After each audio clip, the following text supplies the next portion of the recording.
喺2025年咧，就其實已經係啱啱完結咗噶啦。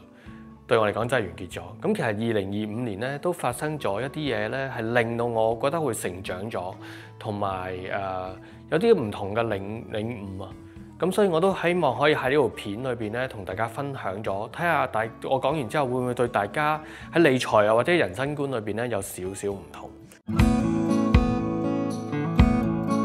Hello， 大家好。嗱，平時咧就喺 YouTube 嘅片喺個 studio 咧就見得多啦。咁今日咧我係轉一個場景，就喺我屋企沖杯咖啡。咁咧其實首先咧多謝大家喺2025年對我哋公司嘅支持啦。其實喺2025年咧，我哋公司亦都見到好多唔同嘅客戶啊，成績做得好好嘅。如果冇你哋支持嘅時候咧，亦都做唔到我今日咁嘅成績。所以多謝大家。咁咧，所以而家咧我就自己就好中意飲咖啡嘅。咁咧其實我就有啲人話中意飲咩 cappuccino 啊，或者係咩 macchiato 啊，嗰啲我自己少飲啲。我中意係飲黑齋啡會多少少嘅。好啦，咁咧我通常自己起身嘅時候，咁呢個就係我自己最 comfortable 嘅 corner 啦。咁我就會喺度每日開始嘅時候都會俾杯咖啡我自己，然後好好享受個朝頭早。咁所以咧，而家我沖杯咖啡俾我自己飲先。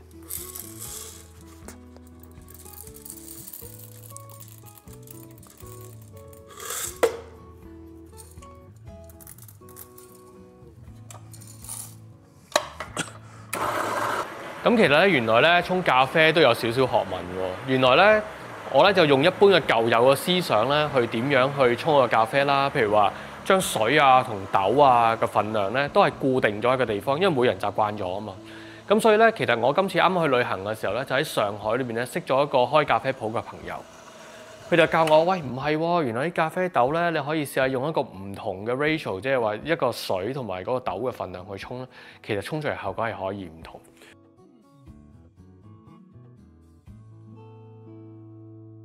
咁咧頭先我都喺我個 coffee station 度同大家講過啦，即係點解今日會咁 casual 喺一個屋企呢個地方度想拍呢條片咧，唔會喺即係平時喺個 studio 裏邊哇好認真好緊張咁拍咧，因為其實喺2025年咧就其實已經係啱啱完結咗噶啦。對我嚟講真係完結咗。咁其實2025年咧都發生咗一啲嘢咧，係令到我覺得會成長咗，同埋有啲唔同嘅領悟啊。咁所以我都希望可以喺呢條片裏邊咧，同大家分享咗，睇下我講完之後會唔會對大家喺理財啊或者人生觀裏邊咧有少少唔同。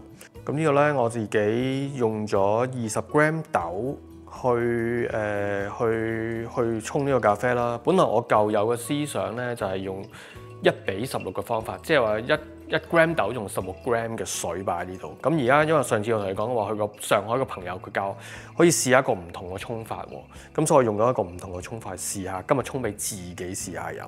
咁其實喺2025年咧，都好多朋友見到我都會問：喂，2025年你點啊？覺得好唔好啊？譬如話經濟好差啊、好亂啊、生意好唔好啊咁樣。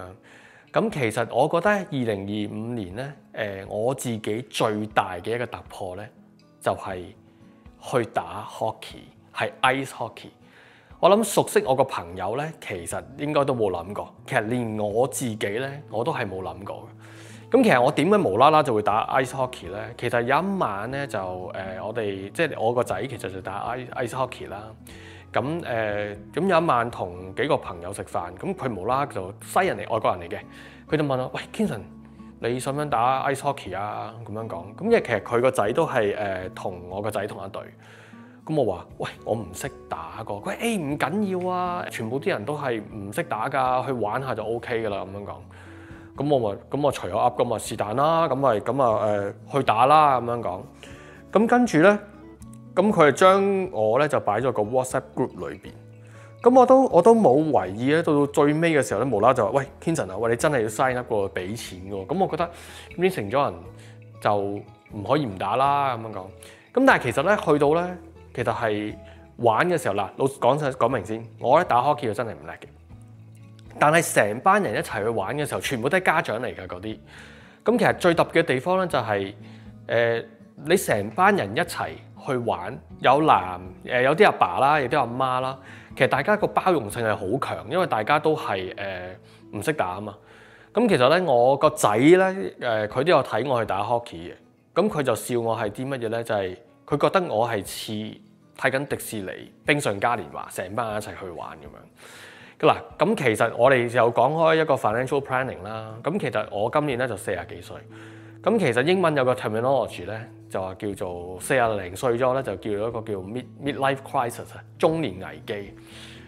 咁其實正係咧，我哋呢隊嘅家長全部都係40零歲咧，所以我哋嘅 team 名咧，亦都叫做 midlife crisis。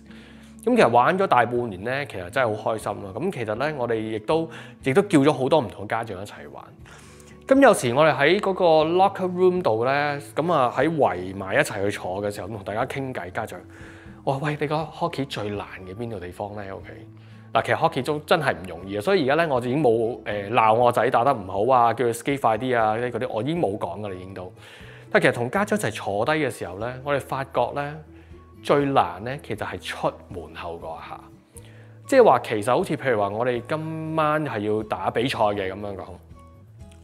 其實最難咧就係話啊，要8點鐘出門口咯。其實心裏邊想諗，哎呀，究竟我去唔去，或者係我譬如我詐病去唔去得唔得咧？其實，但係其實原來出咗門口嗰下咧，你坐低咧，其實係個人係冇問題。其實正正咧，呢個亦都係俾我哋諗翻，就係話其實每個人咧係需要跳出去佢個 comfort zone 裏邊。好似譬如話，我幫啲朋友去做 financial planning 嘅時候，可能我今日建議去做一樣嘢嘅時候，佢覺得話：哎呀，唔得喎，好難喎，我覺得唔係我做開嘅嘢。其實係冇跳出去個 comfort zone 裏邊，所以其實改變唔到。所以其實我覺得真係需要跳出自己嘅 comfort zone 裏邊，先至會 benefit 到自己係更加多咯。咁另外一樣嘢咧，就係淨係咧我喺呢一年裏邊咧，亦都即係屋企人，即係呢1-2年啦，或者屋企人又有人唔舒服啦，或者又有年長嘅人過咗身啦。咁所以其實喺呢一年、呢1-2年咧，其實對生命啊或者擁有所有嘢嘅睇法咧，其實我覺得都有少少唔同。咁其實我自己好中意打高爾夫球。咁有一日咧，其實飲啖咖啡先，睇下 O 唔 OK 先今日。咦，用呢個 Rachel 嘅都真係唔錯，真係多謝上海嗰個朋友。咁啊，有一日咁我就你知啦，打高爾夫球係即係通常係最多4個人。咁我40零歲，咁啊同另外三個男士，一個60零，一個70零，一個80頭，即係6、7、80。咁其實我去睇翻，其實應該我自己睇翻我啲朋友，成日都傾偈有40零歲咁我話喂，咁我哋年紀開始大啦。但係其實將我自己擺埋落去嗰度咧，其實我又叫年紀最細嗰個。咁啊有一日就一齊去打波，咁啊4個人咁樣，咁啊打到某一個球洞嘅時候，個窿嘅時候我叫窿啦嚇。咁啊要行上山頂嘅。咁跟住咧，佢哋3個咧就講話：喂 Kinson，你自己行上去啦。喂，我係3個老嘢。唔得噶啦，我唔會上，喺樓下等你啦咁樣講。咁我自己上去咁落翻嚟。咁其實佢哋呢3個人我都識咗佢好長時間。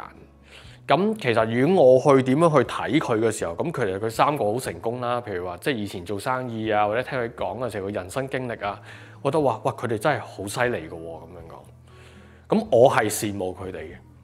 但落到嚟嘅時候，佢哋3個其實反而係同我講，佢話即係 Kinson， 喂，你今日咁嘅年紀，喂做到好多，其實原來我哋而家做唔到嘅嘢㗎啦。例如譬如話，喂，我打波，我行唔到咁多，我會好攰嘅咁樣講。你後生而家有氣有力，啊打波又打得遠，喂咁你要去玩就快啲玩啦咁樣講。咁我睇翻其實有好得意喎。當我係好羨慕佢哋。即係可能佢哋做人係一個成功嘅階段，其實好似而家調翻轉睇，佢就睇翻就係話，當初原來我後生嘅時候，我冇做到你而家做嘅嘢。佢話反而你趁後生嘅時候需要係去做呢啲嘢。咁都俾我一個自己一個領悟，就係話原來可能有啲嘢我哋每日去忙嘅時候，我哋都缺少咗。因為其實我哋公司個 YouTube channel 一開始嘅時候，記得係2020年開始。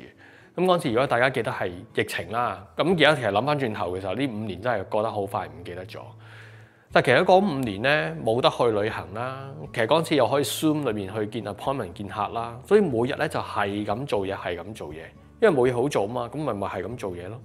但係嗰陣時候咧做到咧，可能就覺得自己忘記咗自己係想去學啲乜嘢，或者想用啲時間喺邊方面。咁所以其實呢1-2年嘅時候，有啲唔同嘅經歷、唔同嘅睇法嘅時候，就會令到人真係原來係有經歷，原來呢樣嘢先至會成長。咁亦都好多謝即係嗰班朋友，佢講嘅説話，佢有時可能佢講係冇心話俾我聽，即係一個朋友好似好 casual 咁樣傾偈，但係佢即係講完呢樣嘢啊，如果我真係去 get 到嘅時候，真係可以會幫到我人生條路繼續會點樣落去。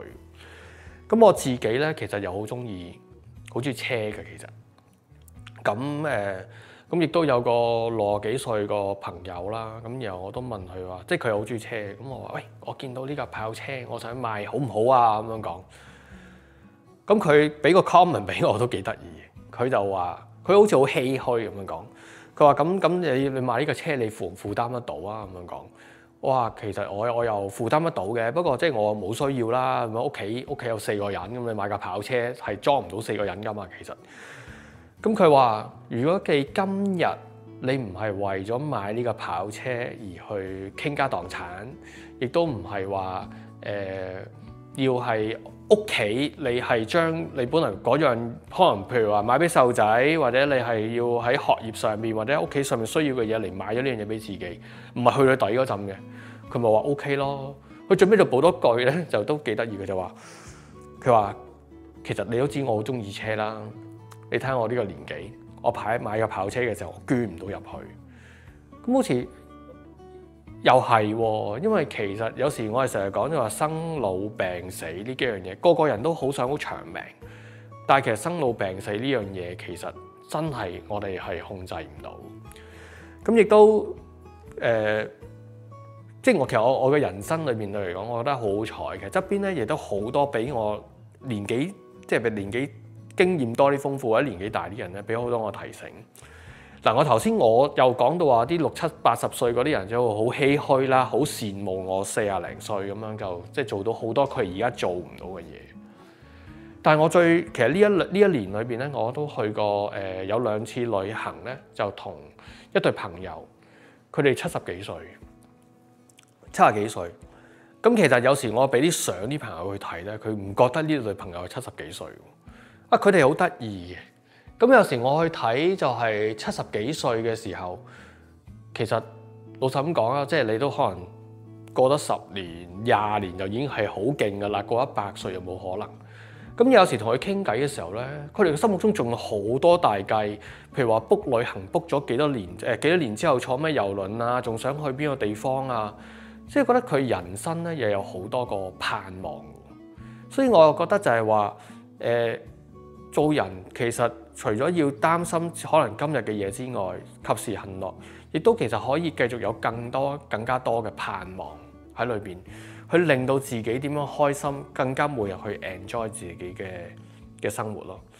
有時我覺得尤其是我覺得呢1-2年啦，我幫我啲比較年長啲嘅時候個 client 咧做個 planning 咧，我都會有一句説話，咁我通常會聽完佢哋講之後，咁我就話不如咁啦，嗱，我今日同你做呢個 planning， 喺你有生之年同你使晒所有嘅錢，但係呢筆錢嘅時候，亦都係可以留翻俾下一代嘅，咁樣嘅 planning 好唔好？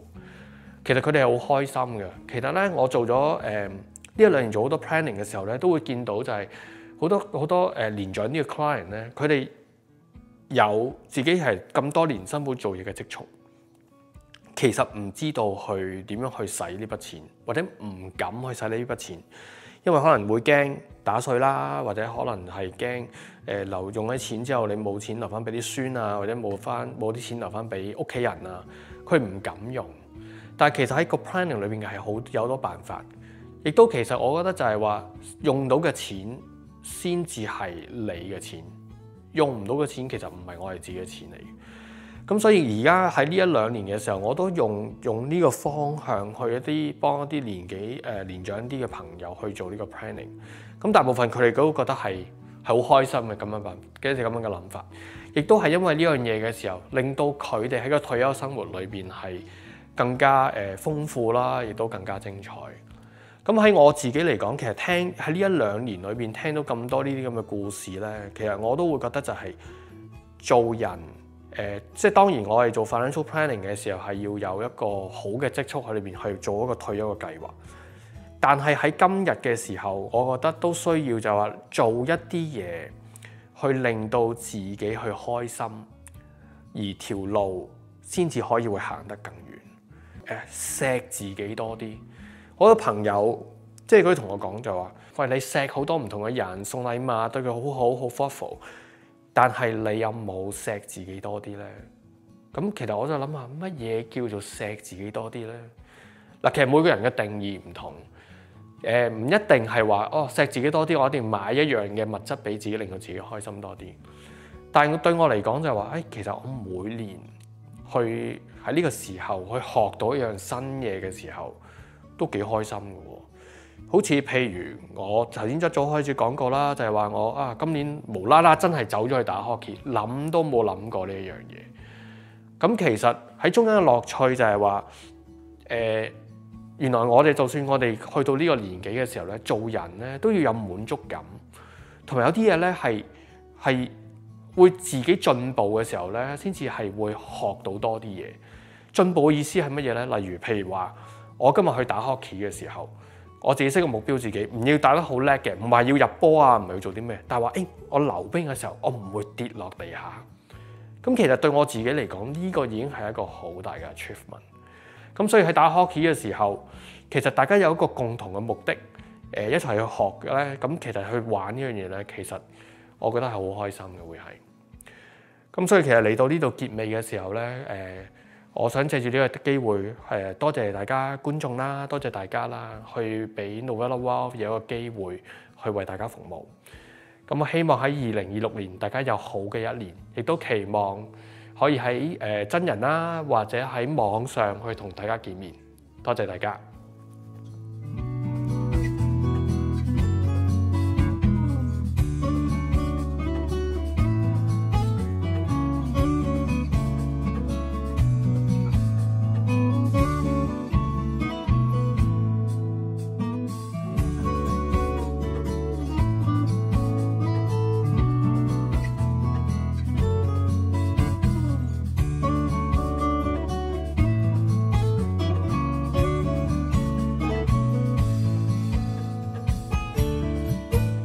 自己對香港人，其實12月嚟講咧，我相信都唔係一個話特別一個開心嘅節日，但係亦都係理性啲去講嘅時候，就係話其實呢件事真係已經發生咗。咁我諗我哋係可以做嘅嘢就係呢樣嘢係我哋學到啲乜嘢。咁自己嚟講就係點樣更加去珍惜屋企嘅人啊，為身邊嘅朋友，錫自己多啲，令到自己開心多啲。